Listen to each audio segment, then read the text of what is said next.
Friends, આજે હું share કરીશ તમારી સાથે લીલા લસણનો પાપડીનો લોટ બનાવવાની રેસીપી.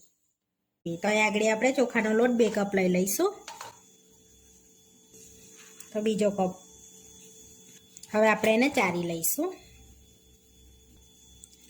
તો આપણે સરસ ચારી લીધો છે. તો આ રીતનું બધું નીકળી જાય હોય તો ચોખાના નાના બાના. તો આપણે ચારી લીધો છે લોટને. તો અહીંયા 2 ચમચી જેવો આપણે અજમો લીધો છે, એ લોટમાં એડ કરી દઈશું જેથી કારો ના પડે આપણો લોટ.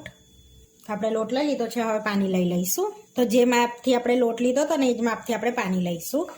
તો આપણું પાણી એકદમ પરફેક્ટ રહેશે. તો કોઈ બી વાડકીનું માપ સેટ કરી લેવાનું. તો આપણે 2 કપ પાણી લઈ લઈશું અને ઘૂંટો વધારે એડ કરીશું જેથી બળી જાય ને એટલા માટે પાણી ઉકાળીએ ને આપણે એટલે. અહીંયા આગળ 2 કપ ને થોડુંક વધારે લીધું છે પાણી. તો હવે અહીંયા આગળ આપણે પાણી ગરમ કરવા મૂકીશું. તો પાણી ગરમ થાય છે ત્યાં સુધીને આપણે સૂકા લસણની પેસ્ટ બનાવી લઈશું. તો અહીં આગળ મિક્સરના બાઉલમાં આપણે 1/4 કપ સૂકું લસણ લઈ લઈશું. તેને આપણે પીસી લઈશું.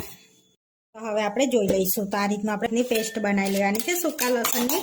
હવે આપણે લીલું લસણ એડ કરીશું અંદર. તો અહીં આગળ 1 મોટી વાડકી લીલું લસણ એડ કરીશું. એને આપણે અચકચરું વાટીશું. જે લીલું લસણ ને સૂકા લસણનો ટેસ્ટ બહુ જ સરસ આવે છે. હવે આપણે એને અચકચરું પીસી લઈશું. હવે આ રીતનું આપણે ચેક કરી લઈશું. તો આ રીતનું આપણે પીસી લીધું છે અચકચરું, આ રીતનું. તો જે આ રીતનું પીસો ને તો એકદમ સરસ આમ કલર બી આવે છે અને ટેસ્ટ પણ સારો આવે છે. એટલા માટે આ રીતનું પીસી લેવાનું. હવે આપણું પાણી સરસ ઉકળવા લાગ્યું છે. તો હવે આપણે જીરું એડ કરીશું. તો 2 ટેબલ સ્પૂન જેટલું આપણે જીરું એડ કરીશું. હવે આપણું જીરું બી સરસ ઉકળવા લાગ્યું છે. હવે આપણે લીલા મરચાં એડ કરીશું. તો અહીં આગળ 5 ટેબલ સ્પૂન જેટલા મેં લીલા મરચાં લીધા છે. તમે તમારા તીખાસ પ્રમાણે લીલા મરચાં વધુ ઓછા કરી શકો છો. હવે 2 થી 3 મિનિટ સુધી આપણે આ જીરાને અને લીલા મરચાંનું પાણી ઉકળવા દઈશું જેથી તીખાસ અંદર પકડાઈ જાય. એટલે 2 થી 3 મિનિટ સુધી આપણે એને ઉકાળી લઈશું પાણીને મિક્સ કરીને. તમે આમાંથી ખીચું પણ બનાવી શકો છો. તો આપણે ખીચું નથી બનાવતા, આપણે ડાયરેક્ટ લોટ બાફીએ છીએ. તો ખીચું બનાવો તો આની અંદર પાણી વધારી દેવાનું. તમે 1 કપ લોટ લો તો 2 કપ પાણી એડ કરવાનું. 3 ગણું વધારી દેવાનું પાણી. હવે આપણું પાણી ઉકળવા લાગ્યું છે. 2 ટેબલ સ્પૂન જેટલું આપણે મીઠું એડ કરીશું. હવે જે મસાલો આપણે પીસ્યો તો ને એ એડ કરી દઈશું અંદર. તો બધો મસાલો આપણે અંદર એડ કરી દેવાનો છે. તો આપણું પાણી સરસ ઉકળવા લાગ્યું છે. હવે ખારો એડ કરી દઈશું. તો અહીંયા 1.5 ટેબલ સ્પૂન જેટલો પાપરીયો ખારો એડ કરીશું. પાપડીનો જે ખારો આવે ને એ એડ કરવાનો. હવે મિક્સ કરીને 2 મિનિટ સુધી આપણે એને ઉકળવા દઈશું જેથી સરસ કલર પણ આવી જશે આપણે લોટમાં આ રીતનો. તો 2 થી 3 મિનિટ થઈ ગયું છે. સરસ આપણું પાણી ઉકળી ગયું છે. હવે ગેસને બંધ કરી દઈશું. હવે આપણે આ બધું પાણી લોટમાં એડ કરી દઈશું. તો મિક્સ કરી દઈશું પેલા લોટને આ રીતે. હવે પાણી એડ કરી દઈશું. તો પહેલા થોડુંક પાણી એડ કરીશું આપણે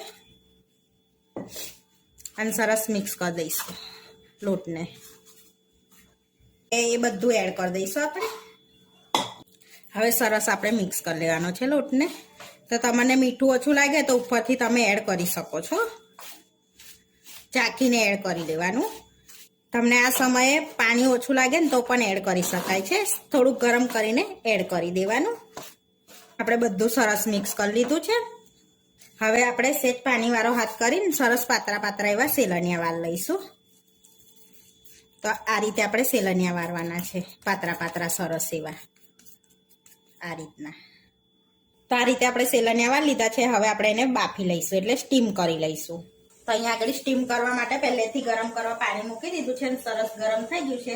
તો આપણે જે સેલનિયા વાર્યા છે ને એ અંદર એડ કરી દઈશું. તો આ રીતે ગોઠવી લેવાના છે અંદર સરસ એવા. તો આ રીતે ગોઠવી લીધા. હવે ઢાંકીને 20 થી 25 મિનિટ માટે આપણે સ્ટીમ કરી લઈશું. 20 થી 25 મિનિટ થઈ ગયા છે. તો હવે આપણે ચેક કરી લઈશું લોટને. તો ખોલીને જોઈ લઈશું. ટૂથપીક નાખીને આપણે ચેક કરી લઈશું. તો આપણે ટૂથપીક એકદમ ક્લીન બહાર નીકળે છે. હવે આપણે સર્વ કરી લઈશું. અહીંયા ચોપિંગ બોર્ડ પર આપણે લોટને લઈ લઈશું.